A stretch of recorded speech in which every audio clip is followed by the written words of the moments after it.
सद्गमय तमसो मा ज्योतिर्गमय मृत्योर्मामृतं गमय असतो मा सद्गमय तमसो मा ज्योतिर्गमय मृत्योर्मामृतं गमय असतो मा सद्गमय तमसो मा ज्योतिर्गमय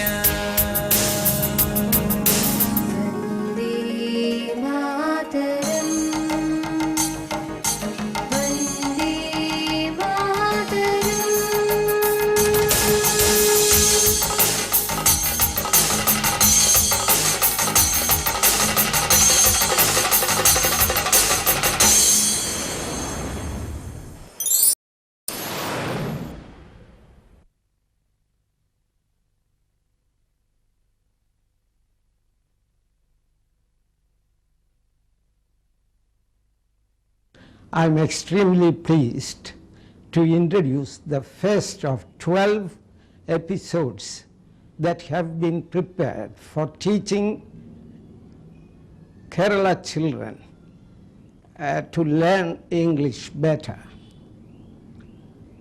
The methodology that we use is known as language acquisition methodology. In this method, we introduce the children to a large number of life situations in which they have to use the language actually. And through real communication, they are helped to imbibe the language. This process is different from conscious learning of language. This is unconscious picking up of the language, and therefore linguists call this method a language acquisition method. Although I believe that language learning is a holistic process, very often for practical purposes we have to think in terms of the 4 skills, namely listening, speaking, reading and writing. And in fact in these episodes we emphasize the spoken aspect, and that is listening comprehension and spoken English. The children who are making this tour belong to the age group 10 to 17, and it is presumed that they have mastered almost all the basic structures of the English language, and they have a vocabulary of nearly 2,000 at their command. Part 1 relates to certain passages spoken to these people so that they will be in a position to understand spoken English, and they will be given questions based on what they have heard, and if they are able to answer the questions, that will be a test of listening comprehension. In the second part, we deal with life situations in which language is used in order to carry out certain things. For instance, requesting the way is a function in language, and in the second part, practice is given to the pupils in using appropriate language forms for asking questions. And in the third, there is a third part in which a little bit of usage is explained without much of grammatical terminology. There is no reference to phonemic aspect of language. It's only the system of language, that is the structural system, that has been emphasized in the third part. Dear pupils, we are going on a new program of language learning, and for this we are going out on a tour of the whole of Trivandrum city and its suburbs. Through actual life situations, we are going to acquire language, and therefore the program becomes language acquisition program. Under this program, we don't learn language, but we pick up language as we did in the case of our own mother tongue. This is real natural learning of language through life situations. I wish you all well. Thanks.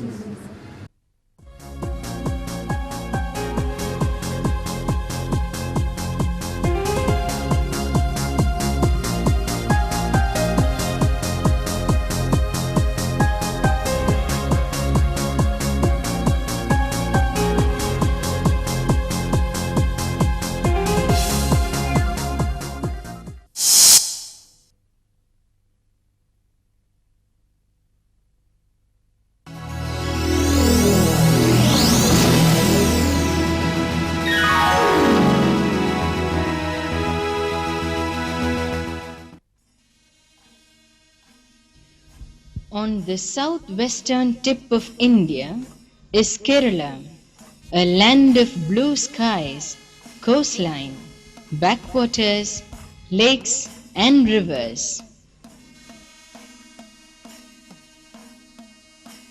It is bounded by the Arabian Sea in the west and the Western Ghats in the east. Coconut palms swaying in the breeze give this beautiful landscape a blanket of greenery. Traditionally an agricultural state, Kerala retains pockets of paddy fields ploughed by oxen. Following a rich harvest, the people revel in exuberant water sports and religious festivals marked by cultural extravaganza. Fishing is a major activity. One finds a series of fishing villages all along the Golden Coast. Thiruvananthapuram, the capital city, is along an overwhelming coastline that boasts some of the best beaches in the country. The deity of Lord Vishnu, reclining on the serpent Ananta at the Padmanabha Swami temple, is said to have given the city its name. Focal points in the city include the majestic Legislative Assembly, the museum complex and the zoo, as well as the Kanagakunnu Palace. The Thiruvananthapuram Airport, with its international terminal, and the Central Railway Station teem with tourists every season.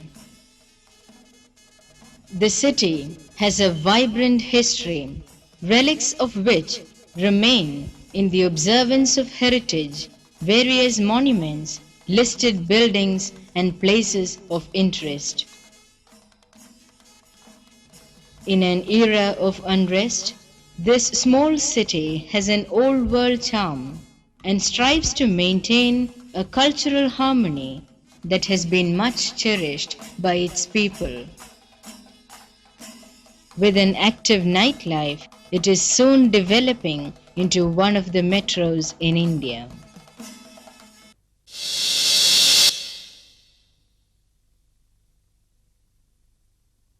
Vijay, how did Thiruvananthapuram get its name?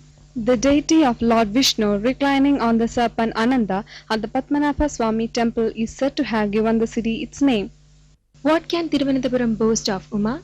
Thiruvananthapuram, the capital city, is along an overwhelming coastline that boasts some of the best beaches in the country. Praveen, where do we find the relics of the city's vibrant past? In the monuments, listed buildings and places of interest. We have a story too for the pupils to listen to and understand. Stories are always interesting to children, and so they listen to the stories intently.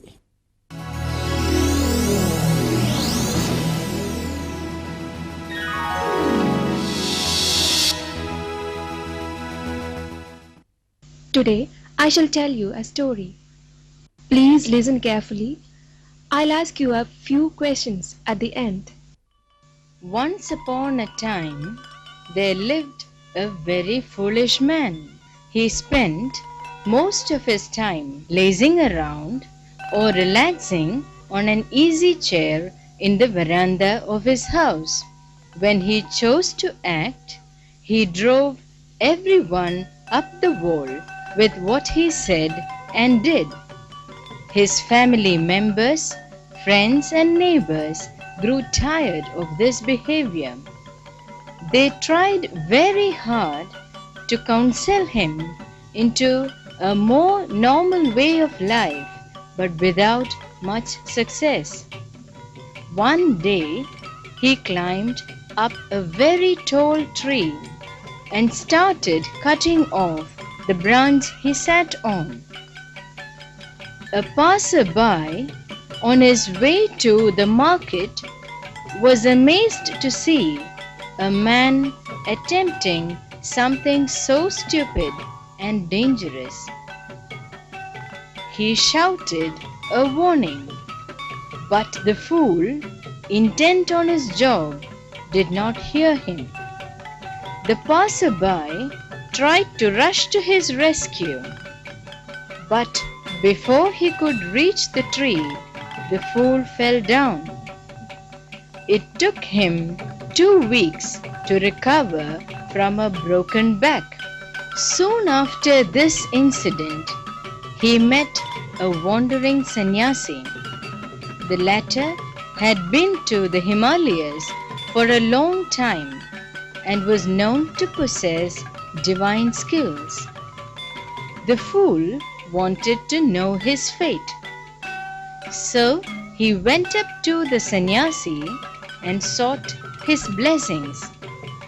The sannyasi gave him a piece of thread and said that he would die the day the thread tore to pieces.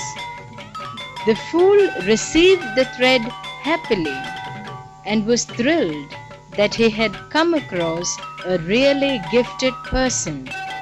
He went home and put the thread safely away in a box.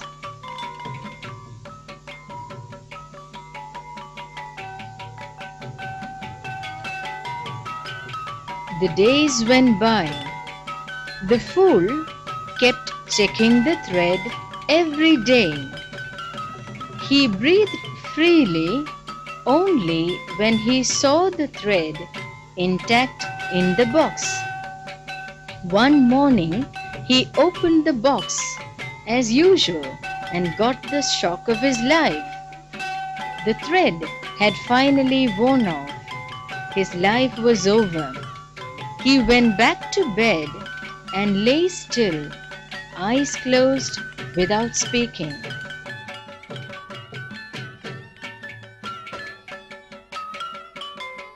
He was dead, wasn't he?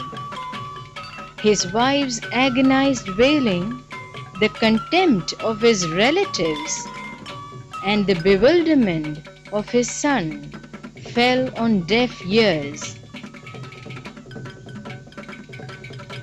Nothing that his wife and friends said would convince him otherwise. They thought this was the limit, but the fool was adamant in his stupidity. In the end, the neighbors decided to make arrangements for his funeral. That was the only way to cure him of this foolishness. They dressed him in fine clothes, placed flowers and a wreath on his body, and took him to the funeral grounds. At the funeral ground, logs of wood were brought in, and a fire was soon ready. They put the fool on the pyre and covered him with wood. A close friend carefully set fire to the pile. The moment the pyre caught fire, the fool ran away in pain. What did the fool do on climbing the tree? He cut off the branch he was sitting on and fell down. Who gave him the piece of thread? A sannyasi. How did the neighbors cure him of his foolish act? They put him on a funeral pyre and lit the fire. When the fool got caught, he ran away in pain. Now we are moving on to Part 2, Speech Act. We have to remember that in spoken English, the language used by the speaker has to be accurate, fluent, and appropriate. These are the three qualities of good spoken English. Accuracy means speaking in the correct manner, observing unintentionally the rules of grammar. Second is fluency, which requires a speaker of English to be normal in his speed of speech. And the third, appropriacy, means to be polite to people to whom we have to be polite, and so on. So that depends on the person who hears what is spoken. And appropriacy requires a lot of language forms and conventionalities to speak in an appropriate manner.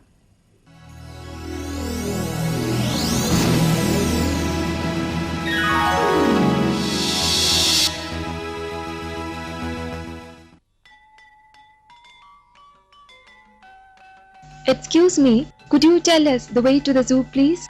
Sure. Go straight, take the road on the left, pass the temple until you reach the Vellambalam Square. From there, turn left, go past the Java Balabhavan and the Kanakunu Palace till you reach the next junction.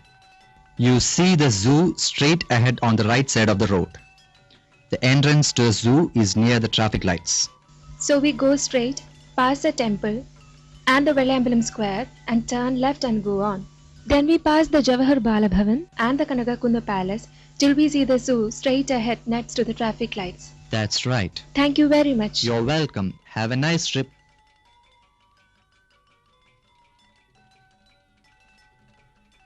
The conversation we listened to just now highlights the use of polite statements.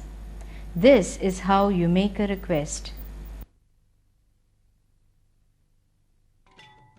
Excuse me, could you tell us the way to the zoo, please?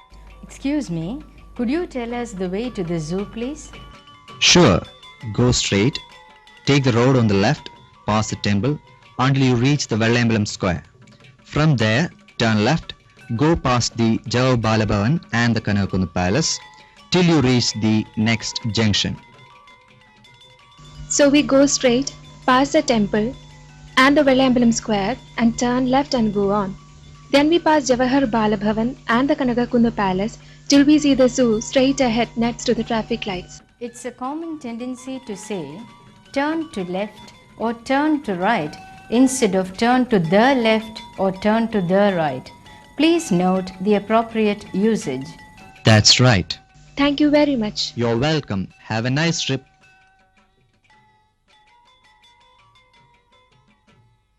Thank you very much is a polite phrase in English. The appropriate response would be you are welcome or it's my pleasure.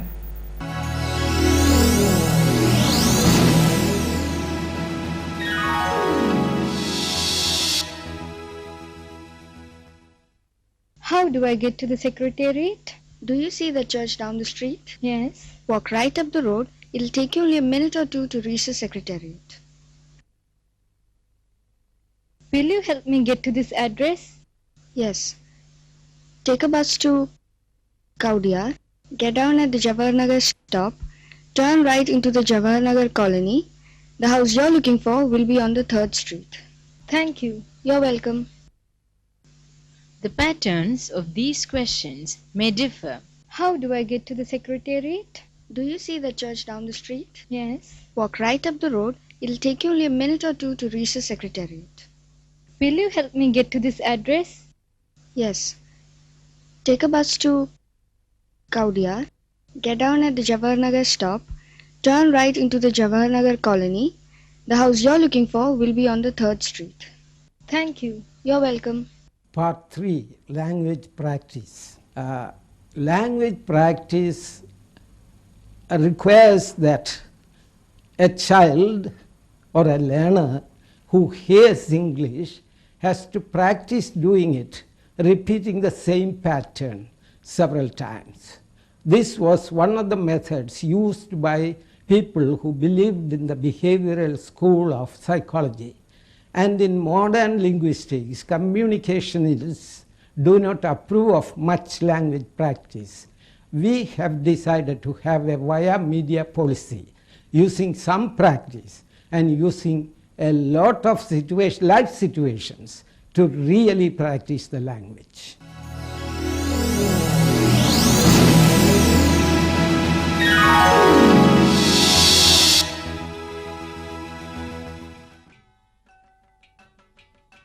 Excuse me, could you please tell me where the tickets counter is? That way. Okay, thank you. Can we take tickets, please? Yes. 13 tickets, 12 kids and 1 adult. Will you hold my bag for a moment, please? Would you take a photograph of the three of us, please?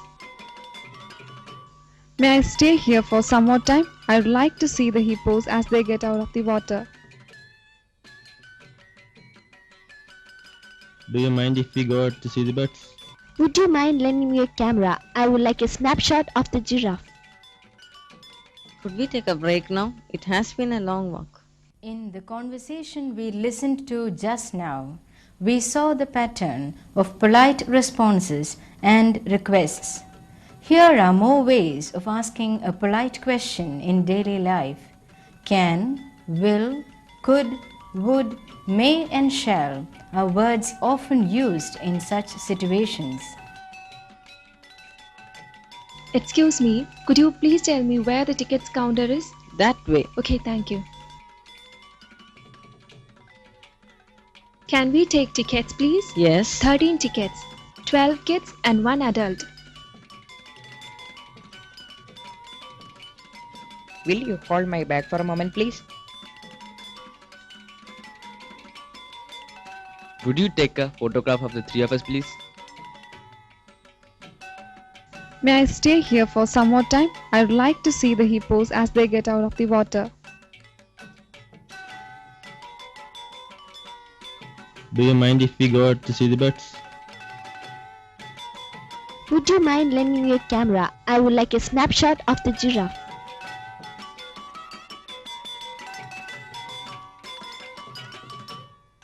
Could we take a break now? It has been a long walk.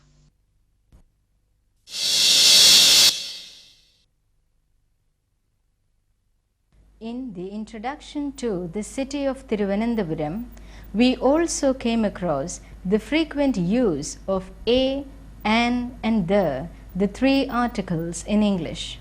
As you know, a and an are indefinite articles, while the, which refers to something specific, is the definite article. As a general rule, when you talk about something for the first time, you use a or an in the case of countable nouns. Here are a few examples. There's a monkey on the tree. I hear the zoo has an elephant. The elephant is the largest animal on land. The bird over there is a heron. Look, there's a rhino. Do you want to see a herd of deer? The articles are normally unstressed but may be stressed for special emphasis. Thus, the word the can be pronounced the or the depending on whether the following sound is a vowel or not. Thus, it is the pronunciation and not the spelling of the following word that determines the sound of the definite article. Therefore, we say the elephant is the largest animal on land. There's a monkey on the tree. I hear the zoo has an elephant. The elephant is the largest animal on land. The bird over there is a heron. Look, there's a rhino. Do you want to see a herd of deer? The zebra is an animal with stripes. The albino peafowl is a rare species. The indefinite article is a before consonants and an before vowels. So we say a rare species, an animal. The zebra is an animal with stripes. The albino peafowl is a rare species. Let's see how these articles are used in the narration on Thiruvananthapuram city.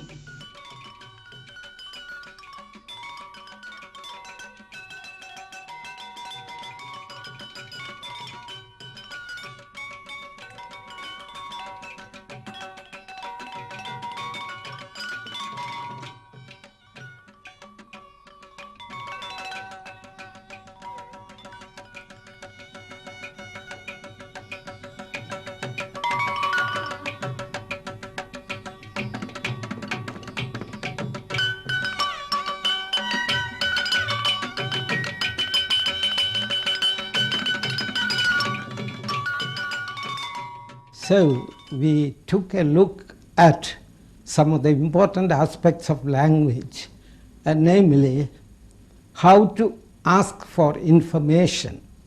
Secondly, how to use the articles in the proper manner. And thirdly, how to listen to spoken English with a certain amount of understanding.